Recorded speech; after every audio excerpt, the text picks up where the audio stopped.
nós que estamos aqui no palco ver o Cinema Batalha cheio. É um momento de entusiasmo e confesso também de alguma emoção, porque esta era uma velha pretensão da cidade. Hoje vamos falar sobre um objeto primordial da cidade, um objeto fantástico que é este Cinema Batalha, um cinema que, como sabem, tem uma história ligada à cidade, porque tudo aquilo que representou em termos do cinema no Porto, mas representou também em termos da afirmação política do Porto, daquilo que foram as batalhas que o Porto travou no tempo do antigo regime, um cinema que passou por momentos piores e que nós acreditamos que agora vai ser renovado. Queria anunciar que já estamos a trabalhar no projeto de restauro deste cinema. Evidentemente que um projeto de restauro deste cinema, antes de mais nada, passa por respeito por a obra que está aqui construída. Esse é o nosso ponto de partida. O atual Cinema Batalha, onde estamos, foi inaugurado a 3 de junho de 1947, fazendo, pois, 70 anos. Tentaremos tratar aqui da sua importância no panorama social, cultural e arquitetónico da nossa cidade e do país. Por iniciativa da empresa Neves e Pascoe, foi elaborado o projeto para aquilo da autoria do arquiteto Artur Andrade. Sobre o seu trabalho, refere o próprio arquiteto. Com cinema, evidentemente. O Batalha tem uma tradição de quase 40 anos. O projeto, dentro das disposições legais, foi orientado neste sentido. Linhas modernas, arrojadas, de que sou acérrimo partidário. E mal parecia que assim não fosse. De mim, que sempre pugnei por uma arquitetura dos nossos dias e que no nosso país tem encontrado meio pouco favorável e pouca compreensão. O que se passou com o Batalha foi uma autêntica violência típica de um regime fascista. A radicalidade moderna de Artur Andrade não se confinou, pois, ao desenho de arquitetura do edifício, antes o concebeu, condicionou, com um conjunto de obras de artistas plásticos que viriam a acentuar o caráter interventivo da obra.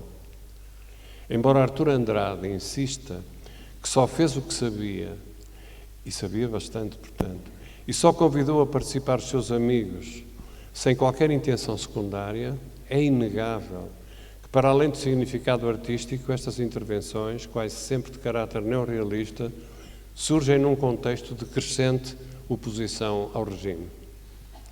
Esta interdisciplinaridade não era uma novidade na sua obra, uma vez que foi autor das primeiras obras de arquitetura no Porto, onde a integração de obras de arte se realiza como parte de um todo. Eu escolheria o projeto do Cinema Batalha como paradigma desta, agora sim, nova arquitetura. E é extraordinário que apareça neste contexto altamente repressivo uma obra manifesto, com esta clareza de conteúdos, verdadeiramente representativa de uma sociedade futura em construção.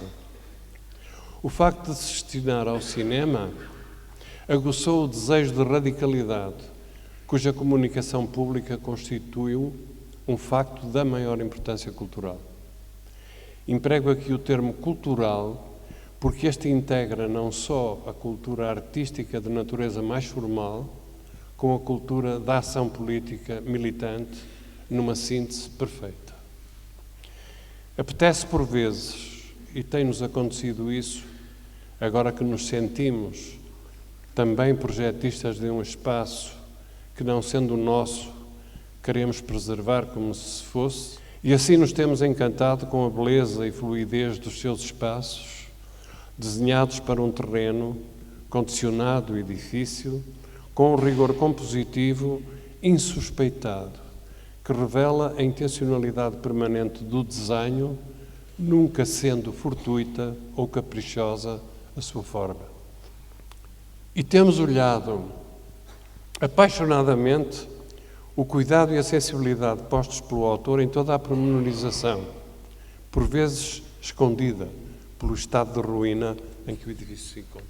No Ateliê Museu Júlio Pomar temos feito um esforço de recolha de todos os materiais ligados a esta obra e temos não só fotografias, como esboços, desenhos e estas grelhas de ampliação dos desenhos para a parede.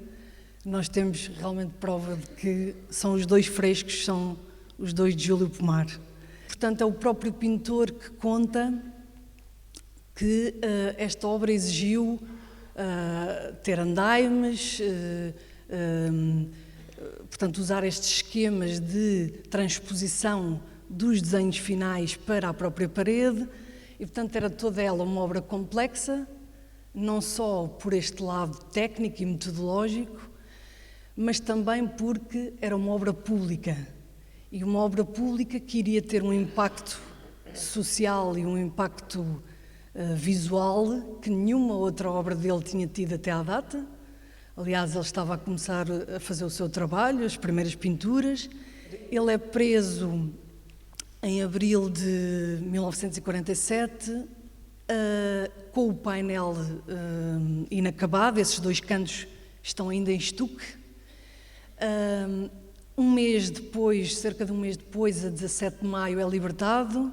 Portanto, depois que sai da prisão, vem terminar o painel, acaba de o pintar e finalmente recebe uma carta, já com o painel pronto, recebe uma carta da direção do Cinema Batalha a dizer que, por ordem das autoridades, o painel ia ser destruído, com muita pena da direção do Cinema Batalha, mas a direção tinha que lhe mandar esta carta prevenindo que o painel ia de facto ser destruído e que ele ainda tinha a hipótese de reclamar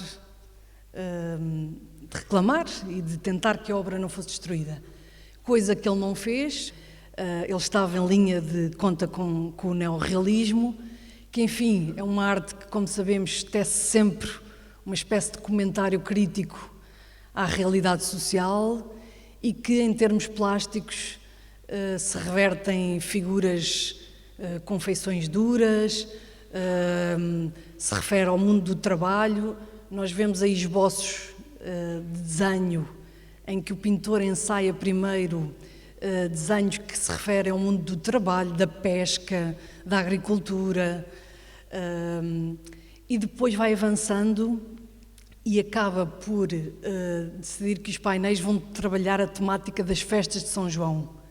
E, portanto, aquilo que depois vai aparecer nos painéis são figuras a dançar, músicos,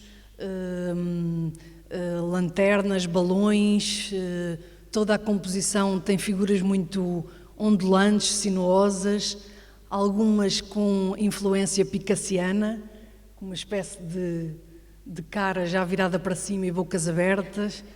Portanto, é toda uma linguagem muito neorrealista, no sentido em que é dura, cores soturnas, ainda neste período as mãos, geralmente as mãos e os pés, que são os elementos do trabalho, têm uma presença nas composições plásticas muito forte.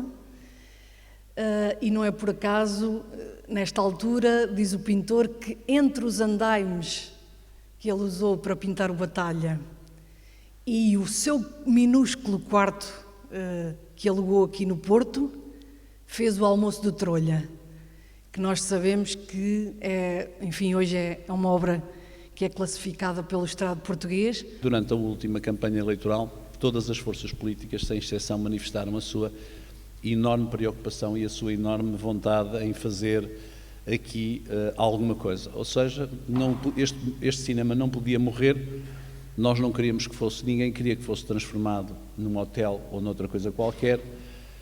O edifício estava classificado, o que representava, por um lado, uma proteção, mas também um ónus para os proprietários.